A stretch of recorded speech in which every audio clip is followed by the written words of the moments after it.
Hello aspirants. તો આપણો બીજો વિડીયો આવી ગયો છે. બીજા વિડીયોમાં હવે હું આજે આજનો વિડીયોનો વિષય થોડો ફિલોસોફિકલ ટાઈપનો છે. આજે ડિસિઝન મેકિંગ ઉપર હું વાત કરીશ કે આ પરીક્ષાની તૈયારી શરૂ કરતા પહેલાં કઈ વાતો ધ્યાનમાં રાખવી, આ પરીક્ષામાં જવું જ છે એનો નિર્ણય લેવા માટે કઈ બાબતો ધ્યાનમાં રાખવી. કારણ કે જ્યારે તમે ખરેખર કરિયરને ગંભીરતાથી લેતા વિદ્યાર્થીઓ છે એ લોકોની સામે જ્યારે ઓપ્શન્સ ઘણા બધા હોય ત્યારે થોડું કન્ફ્યુઝન થતું હોય, કોમન છે બધામાં. થોડોક સેલ્ફ ડાઉટ પણ થતો હોય, હું કરી શકીશ કે નહીં, કેમ થશે, આ સિલેબસ લાંબો છે, એક્ઝામની પ્રિપેરેશન લેન્ધી છે, કેમ થશે. તો એ બાબતે થોડી ચર્ચા કરીશું. મને વિશ્વાસ છે કે આજનો વિડીયો પૂરો થશે ને પછી તમને લગભગ કોઈ ડાઉટ નહીં રહે. પ્રિપેરેશનની તૈયારી તમારે કરવી જ છે કે નથી કરવી એ માટેના આખા રસ્તાઓ ખુલ્લા થઈ જશે. તમે એ ડિસિઝન પર આવી શકશો કે આ મારા માટે છે કે નથી. તો આગળ વધીએ એ જ બાબતમાં. જો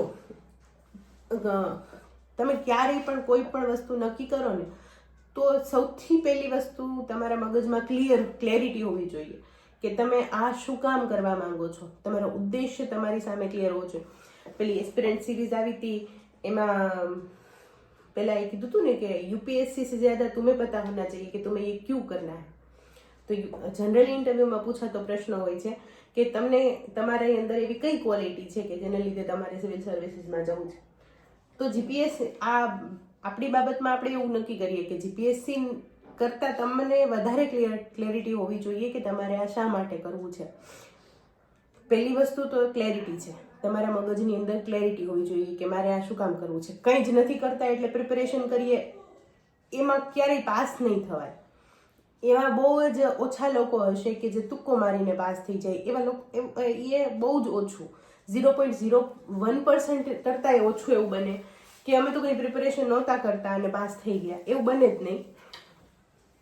ઘણી વખત લોકો પોતાની હવા બનાવવા માટે પણ એવું કહેતા હોય કે અમે એટલી કોઈ તૈયારી નહોતી કરીને છતાં એમ પાસ થઈ ગયા. એ શક્ય જ નથી. આટલી લેન્ધી પ્રોસિજરમાં, આટલી મોટી પ્રોસિજરમાં એ વસ્તુ શક્ય નથી કે તમે તુક્કો મારો અને નીકળી જાઓ. બરાબર? એટલે પહેલી વસ્તુ છે ક્લેરિટી. તમારા મગજની અંદર ક્લિયર હોવું જોઈએ કે તમારે આ કરવું છે અને શું કામ કરવું છે. ઘણા બધા કારણો હોય, કરવાના ઘણા બધા કારણો હોય, ન કરવાના ઘણા બધા કારણો હોય. એમાં 2-3 હું તમને કહું છું કે ઘણી વખત બાળકો એવું વિચારતા હોય કે મારું એકેડેમિક બહુ સારું નથી, મારે 60-65% એવરેજ સ્ટુડન્ટ છું એટલે મારે આ ન કરવું જોઈએ. તો આ એક મિથ છે. આ પ્રિપેરેશનમાં યુપીએસસીની કરો કે જીપીએસસીની કરો, તમને જનરલી જે કોમન સમજણ હોવી જોઈએ એ સમજણ જો તમે લાવી શકો છો તમારા ટોપિકની અંદર, તમારા સબ્જેક્ટની અંદર, તો આમાં 80-85-90% વાળા વિદ્યાર્થીઓ પણ ફેલ થઈ જતા હોય છે અને 35 અને 40% વાળા વિદ્યાર્થીઓ પણ થરલી નીકળી જતા હોય છે. એવું જનરલી આ પરીક્ષામાં જોવા મળે છે. અને એવું જોવા મળે છે એ જ રીઝન છે કે જો તમારું એકેડેમિક સારું નથી, તમે ભણવામાં પહેલેથી હોશિયાર નથી, તો પણ તમે આ પ્રિપેરેશન માટે જઈ શકો છો. તમને માત્ર અને માત્ર વિષય અને કોઈ પણ ટોપિક છે એની સમજણ સારી રીતે હોવી જોઈએ. કારણ કે આ પરીક્ષા તમારી પાસેથી માહિતી નથી માંગતી. કારણ કે માહિતી અત્યારે ગૂગલ પર તમને જોઈએ એટલી માહિતી મળી રહે છે. એટલે મેઇન્સમાં કે પ્રિલિમ્સમાં તમારે બહુ બધું ગોખી નાખવાનું છે અને એનાથી તમે પાસ થઈ જશો તો એ પદ્ધતિઓ હવે નથી. હવે યુપીએસસીના લેવલની જીપીએસસી થઈ ગઈ છે. તમારામાં એનાલિટિકલ ક્ષમતા નહીં હોય તો તમે પાસ નહીં થઈ શકો. આ સીધી વાત છે. તો પહેલી વસ્તુ થઈ ગઈ કે જો તમારું એકેડેમિક એટલું સારું ન હોય, આપણે 12th ફેલ મૂવી જોઈ છે. 12th ફેલ મનોજ શર્મા પણ જો આઈપીએસ થઈ શકતા હોય, અને એ તો જ્યારે જૂની યુપીએસસી લેવાતી ત્યારની વાત છે. તો હવે તો પદ્ધતિમાં ઘણો બધો ચેન્જ થયો છે. એટલે જો તમે એ લેવલનું એકેડેમિક્સ ન ધરાવતા હો તો પણ તમે પાસ થઈ જશો. એટલે મારું એકેડેમિક કરિયર સારું નથી એટલે મારે આમાં નથી જવું, એ વાત ઉપર ચોકડી મારી દો. તમને જો વિષયની સમજણ છે, બહુ બધું જાણી લેવાની ઈચ્છા છે અને બહુ બધી અન્ડરસ્ટેન્ડિંગ તમારામાં છે તો તમે આ તૈયારી માટે જઈ શકો. બીજું છે એક્ઝામની uncertainty. Uncertainty in the sense કે પેપરમાં પ્રશ્નો કઈ રીતના આવશે, અઘરા આવશે, સહેલા આવશે. તો એના માટે 100% એક્ઝામ અનસર્ટેન છે. ક્યારેક એક વિષયમાંથી પોલિટી જેવા સબ્જેક્ટમાંથી 50% પેપર નીકળી જતું હોય, ક્યારેક પોલિટી જેવા સબ્જેક્ટમાંથી પ્રશ્નો ઓછા આવતા હોય, લેન્ધી છે, ટાઈમની પણ અનસર્ટેનિટી છે. તો અહીંયા એ વસ્તુ યાદ રાખવાની છે કે આ એક એવી એક્ઝામ છે, હું ક્લાસ 1-2 અને STI DYSO જેવી સુપર ક્લાસ 3ની એક્ઝામ્સની વાત કરું છું. તો માત્ર એક એક્ઝામ એટલે એક વર્ષની પ્રક્રિયા દરમિયાન તમને ક્લાસ 1, 2 કે 3 આપવાના છે, તમને એક બહુ મોટી જવાબદારી આપવાના છે. તો 100% એ વસ્તુ અઘરી તો હશે જ. એવું નહીં હોય કે પાસ થઈ જવાશે, એમ જ પાસ થઈ જવાશે, એવું નહીં હોય. અનસર્ટેનિટી હશે, પણ અનસર્ટેનિટીને તમારે ટેકલ કરવી પડશે. કઈ રીતે ટેકલ કરવી પડશે? તો એક વસ્તુ સમજી લો કે જે તમે થ્રુ આઉટ આખો સિલેબસ વાંચ્યો છે, એમાંથી 70 થી 75% જેટલા પ્રશ્નો જે તમારા સિલેબસમાં છે, સ્ટેટિકમાં અને ડાયનેમિકમાં, એમાંથી જ આવશે પેપર. બરાબર? ઇઝી ટુ મોડરેટ ટાઈપનું પેપર હોય છે. હાર્ડ પેપર એટલું બધું હોતું નથી. જ્યારે હાર્ડ પેપર હોય તો 100% તમારા માટે જે હાર્ડ છે એ બીજા બધા જ વિદ્યાર્થીઓ માટે હાર્ડ છે.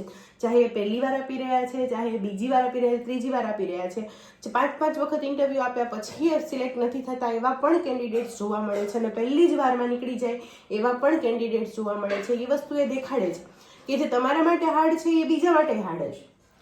એટલા માટે એક્ઝામની અનસર્ટેનિટીને, પ્રશ્નો પૂછાવાની અનસર્ટેનિટીને, એને પણ એક બાજુ રાખો. તમે આખો સિલેબસને સરસ રીતે સ્ટેટિક અને ડાયનેમિક પોર્શનને કવર કરો. તમારા 50% તો એવું જ હશે કે જે તમારા હાથમાં છે, અને 50% એ જ આનું પ્રિલિમ્સ અને મેઇન્સ 50% તો હાઈએસ્ટ થઈ ગયા.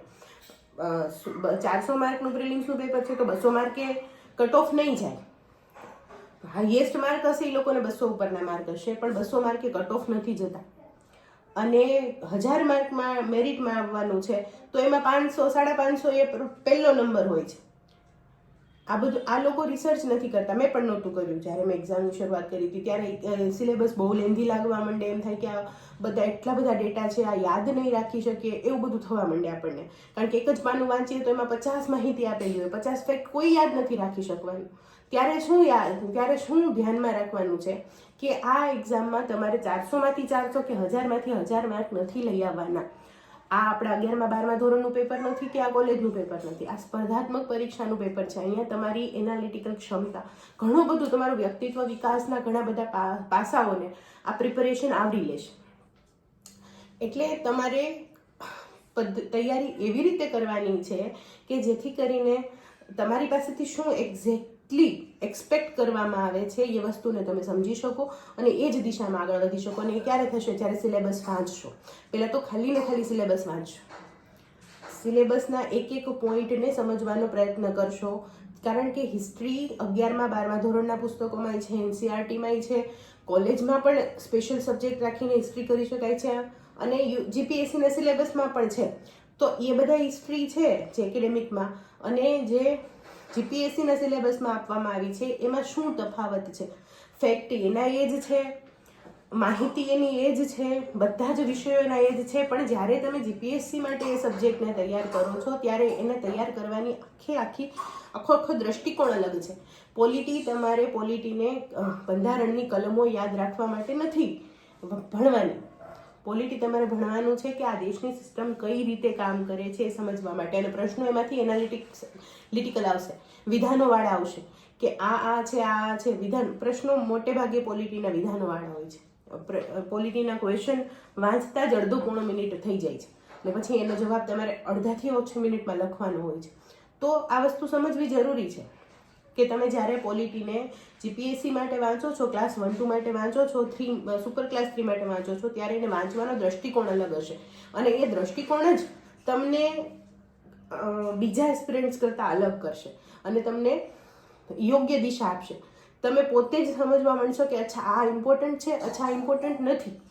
ત્યારે તમારી પ્રિપેરેશન જે છે એ યોગ્ય દિશામાં જશે ને એના માટે તમારે વાંચન કરવું પડશે શરૂઆતથી. ખૂબ ખૂબ લાંબી રેન્જમાં વાંચન કરવું પડશે. અહીંયા ઇનડેપ્થ વાંચવાનું નથી. કોઈ પણ એક સબ્જેક્ટમાં તમારે PhD અહીંયા કરવાનું નથી. GS એનો મતલબ છે જનરલ સ્ટડીઝ. જનરલનો મતલબ છે સામાન્ય. દરેક ટોપિક ઉપર તમારી સામાન્ય સમજણ હોવી જોઈએ. જો એક વસ્તુ સમજો કે પ્રિલિમ્સમાં તમને MCQમાં પ્રશ્નો પૂછાવાના છે, મેઇન્સમાં તમારે એક સબ્જેક્ટ ઉપર 200 શબ્દો લખવાના છે. તો તમારું નોલેજ જે છે કોઈ પણ વસ્તુ ઉપર એ કેટલું સીમિત હોવું જોઈએ એ આ વસ્તુને દર્શાવે. 200 શબ્દોની અંદર જે પણ પ્રશ્ન પૂછાયેલો છે એની માહિતી, એની સર્વાંગી માહિતી તમે આપી શકો, એટલે મલ્ટિપલ ડાયમેન્શનને તમે ટચ કરી શકો. બહુ જ સારામાં સારું લખીએ તો 10 પોઈન્ટ લખી શકીએ. 10 પોઈન્ટથી વધારે 200 શબ્દો છે એટલે બહુ વધારે તમે એમાં ડિસ્ક્રિપ્ટિવ નથી લખી શકવાના. તો ત્યાં તમારે તમારો એપ્રોચ દેખાડવાનો છે કે આ મુદ્દો છે, આ પ્રશ્ન છે, એને જોવાની મારી દ્રષ્ટિ શું છે, મારો એપ્રોચ શું છે, મારો એટીટ્યુડ શું છે. તો જે જનરલ બધા જવાબ લખવાના જ છે. ફેક્ટ બેઝ માહિતી હશે એમાંય તે બધા જે લખવાના છે એ જ લખવાના છે. તમે ક્યાં અલગ પડો છો? 200 શબ્દોમાં તે મલ્ટિપલ ચોઇસ ક્વેશ્ચનમાં મલ્ટિપલ ચોઇસ ક્વેશ્ચનમાં તો બહુ ઇઝી થઈ જાય છે, કારણ કે અમુક ક્વેશ્ચન ગૂગલ આવે છે. ગૂગલ એટલે શું કે એ તમે ગમે એટલી ચોપડીઓ વાંચો એમાંથી તમને નથી જ આવડે, તો દર વખતે 20% પેપર એવું જ આવશે કે જે છોડવાના જ છે. નક્કી છે કે એ ક્વેશ્ચન છોડવાના જ છે. એને તમારે માર્ક્સ લાવવાના છે 400માંથી માત્ર 100, 150, 200 એ તો જે હાઈએસ્ટ માર્ક વાળા હોય ને એ 200 લાવતા હોય છે, 200 ઉપર લાવતા હોય છે. એટલે તમારે તો આ વખતે 170 અટક્યું છે તો 180 કે 190ની ગણતરી રાખવાની, અથવા આપણે 200 માર્કની મહેનત કરી તો આપણે પ્રિલિમ્સ ક્લિયર કરી નાખીએ. આ સીધી વસ્તુ છે. તો નિર્ણય લેવામાં જ્યારે આ બીજી વસ્તુ તમને સેલ્ફ ડાઉટ આવતો હોય તો આ વસ્તુને તમે ધ્યાનમાં રાખો. સિલેબસ, એની પદ્ધતિ, એ બધું આપણે અલગથી કરશું ડિસ્કસ આમાં, અને ટોપિક પણ લેશું, એક ટોપિક પણ લેશું અને કઈ રીતે વાંચવાના એ પણ આમાં આ જ ચેનલમાં હું હજી આગળ શીખવીશ તમને. પણ આ એક ડિસિઝન તમારે લેવાનું છે ને ત્યારે તમારે કઈ બાબતો ધ્યાનમાં રાખવાની એ વસ્તુ. તો પહેલી વસ્તુ ક્લેરિટી, બીજી એક્ઝામની અનસર્ટેનિટી, અને ત્રીજું સેલ્ફ ડાઉટ. આ 3 વસ્તુઓ આપણે અહીંયા ક્લિયર કરી. સેલ્ફ ડાઉટ એ બાબતમાં નહીં રાખવાનો કે મારાથી સિલેબસ થશે કે નહીં. જો તમે કોઈ પણ વસ્તુ સમજવાની એક બેઝિક તમારામાં સેન્સ છે ને, કોમન સેન્સ જેને કહેવાય, એ છે ને તમારામાં, તો તમે સિલેબસને આખું સિલેબસ કવર કરી શકશો. કવર નહીં, હું તમને ત્યાં સુધી કહું છું કે પોલિટી કે હિસ્ટ્રી કે કોઈ પણ સબ્જેક્ટ તમે 10 પાનાની અંદર એની નોટ્સ બનાવી શકશો, એની અંદર કન્સેપ્ટ પણ આવી જશે, ડેટા પણ આવી જશે, અને તમે એને 10-20 વાર રિવાઇઝ કરી શકશો. ત્યાં સુધીની હું તમને ગેરંટી આપું છું. પણ તમને એક યોગ્ય દિશા ખબર હોવી જોઈએ, કારણ કે પ્રિપેરેશનને કોમ્પ્લિકેટેડ નથી કરવાની. બાળકો જનરલી એ ભૂલ કરતા હોય છે કે પ્રિપેરેશનને બહુ જ કોમ્પ્લિકેટેડ કરી નાખે, અને પછી અડધે જઈને એમ થાય છે કે નોટ્સ બનાવે છે તો નોટ્સ પણ એવી રીતે બનાવે છે કે જે 2 પાનાનું કન્ટેન્ટ છે એને 4 પાનામાં લખે છે. એટલે 2 પાના ઓલરેડી જ આપણને અઘરા પડતા હતા, એમાં આપણે 4 પાનાની નોટ્સ બનાવી, અને પછી 6 મહિના પછી તમે એ નોટ્સ વાંચવા બેસો કે સમજવા બેસો તો તમને પોતાને જ ન ખબર હોય તમે શું લખ્યું. અને નોટ્સ બનાવ્યા વગર પણ પાસ થવાય છે. એનું જીવતું જાગતું ઉદાહરણ હું છું. કારણ કે સમજી શકાય એવી વાત છે કે 3 બાળકો સાથે હું બેસીને વાંચતી જાઉં અને નોટ્સ પણ બનાવતી જાઉં ને પછી હું પાછું રિવિઝન કરું, એ શક્ય નહોતું. મારી પાસે ટાઈમ બહુ જ લિમિટેડ હતો, બહુ જ લિમિટેડ હતો. એટલે વાંચતી વખતે નોટ્સ બનાવવી મારા માટે શક્ય જ નહોતી. મોટે ભાગે મેં હિયરિંગથી, લિસનિંગથી સાંભળીને જ પ્રિપરેશન કરી છે. યુટ્યુબ ઉપર બધા જ પ્રકારની માહિતી તમને મળી રહે છે. ટોપિકને સમજવા માટે હું એના સારામાં સારા લાગે મને એવા એક શિક્ષકને પકડી લેતી, અને એ જે ટોપિક સમજાવે એ સમજી લેતી, અને સાંજે જ્યારે સુવાનું હોય ત્યારે એમાંથી 10 પોઈન્ટ જે મને લાગે યાદ રાખવા જેવા એ હું જાતે જ યાદ રાખીને લખી લેતી. એટલે પછી થઈ જતું, પછી એને રિવિઝન કરવાનું. તો આ એક સાદી પદ્ધતિ છે. એટલે નોટ્સ, જ્યારે તમે વર્કિંગ છો, જ્યારે તમે મારી જેમ ગૃહિણી છો અને પ્રિપેરેશન માટે આગળ વધવા માંગો છો, તો મારી પાસે સમય નથી અને હું નહીં કરી શકું, એ પણ મિથ છે. તમારી પાસે સમય નથી છતાંય તમે કરી શકશો, તેનું ઉદાહરણ હું છું જ. અને એટલે એવું જરૂરી નથી કે તમારી પાસે બહુ બધો સમય હોય દિવસના 8-10 કલાક વાંચવા માટે હોય તો જ તમે કરી શકો. જો ક્વોલિટી રીડિંગ કરો, વ્યવસ્થિત કરો, તો તમે ઓછા સમયમાં પણ આને સરસ રીતે કવર કરી શકો છો. સિલેબસને કવર કરી શકો છો, એક્ઝામ પણ આપી શકો છો. અને આખી પ્રિપેરેશન દરમિયાન તમારો જે આખા સમાજને, બીજા લોકોને, દેશને જોવાનો જે દ્રષ્ટિકોણ છે ને એ પણ બદલાય છે. એટલે પ્રિપેરેશન એક બહુ બ્યુટીફુલ વસ્તુ છે. એમ તમે જ્યારે એને જીવો છો, એને જર્નીને એન્જોય કરો છો, ત્યારે તમને મને નથી લાગતું કે એવો કોઈ વાંધો આવે. એટલે બીજું આ ત્રીજી વસ્તુ થઈ, સેલ્ફ ડાઉટ ન રાખવો કે મારી પાસે આ નથી, મારી આર્થિક પરિસ્થિતિ સારી નથી, મારી પાસે સમય નથી, હું ગૃહિણી છું, બાળકો છે, સંભાળવા પડે, એટલા માટે હું નહીં કરી શકું. તો એ વસ્તુ પણ એના પર પણ ચોકડી મારી દો કે આ તમારે જ્યારે કરવું જ છે ત્યારે તમે કરી જ શકશો. ન કરવાના 1000 બહાના છે, કરવાનું એક જ બહાનું છે કે કરવું છે. બરાબર? એટલે એ પણ સેલ્ફ ડાઉટ પણ ન રાખો. ત્રીજી વસ્તુ છે સમજણ, જેની મેં વાત કરી નાખી કે વિષય પ્રત્યે અને ટોપિક પ્રત્યે તમને જો સમજણ હશે તો તમે આમાંથી ગો થ્રુ થઈ શકશો, સિલેબસ વાંચી શકશો, કરી શકશો. ટ્રસ્ટ બી તમે કરી શકશો. અને એના માટે પણ રહેવા દે બેટા, એના માટે પણ હું તમને ટોપિક્સ અને એની અન્ડરસ્ટેન્ડિંગ આપીશ. અહીંયા એ હા, હાઈ કર હાઈ કર બસ. હવે જાઓ બહાર વહી જાઓ. બીજું, હવે ચોથી વસ્તુ છે વિવેક. વિવેક એટલે નિરક્ષીર ન્યાય. કયું અગત્યનું છે અને કયું અગત્યનું નથી, આ બાબતની સમજણ. પણ આ શરૂઆતમાં નહીં ખબર પડે. શરૂઆતમાં મહિનો દિવસ તમારે સતત બધું જ વાંચવું પડશે. સિલેબસના પોઈન્ટ લો, ટોપિક લો અને આખો જ વાંચી નાખો. પછી PYQs એનાલિસિસ કરશો, ટ્રેન્ડ એનાલિસિસ કરશો, ત્યારે સમજાશે કે આ કરવાનું છે ને આ નથી કરવાનું. પણ પહેલાં શરૂઆતના મહિનામાં તો બધું જ કરવાનું છે. બધું જ એટલે બધું જ કરવાનું છે. કંઈ કોઈ સારી પુસ્તક લઈ લીધું, સારી ઓથેન્ટિક બુક લઈ લીધી અને પછી એના બધા જ ટોપિક વાંચવાના છે. એટલે શરૂઆતમાં મહિનો તકલીફ પડશે, પછી ખબર પડી જશે. PYQ એનાલિસિસ પણ સાથે સાથે થતા જશે, ત્યારે ખબર પડી જશે કે આ પ્રશ્નો પૂછાય છે ને આ પ્રશ્નો નથી પૂછાતા, આ રીતે પૂછાય છે. પછી એ થઈ જશે. અને છેલ્લી વસ્તુ પણ બહુ ઇમ્પોર્ટન્ટ વસ્તુ છે, એક એસ્પિરન્ટનો એસેન્સ છે કે તમારે તમારી અંદર લોકો માટે કશુંક કરવાની ઈચ્છા હોવી જોઈએ કે હું સમાજને કઈ રીતે ઉપયોગી થઈ શકું. અને એ પણ આ જ એસ્પેક્ટમાં, કાયદાની અંદર લઈને, લોની અંદર લઈને, કાયદા લોની વ્યવસ્થા જાળવીને. બસ.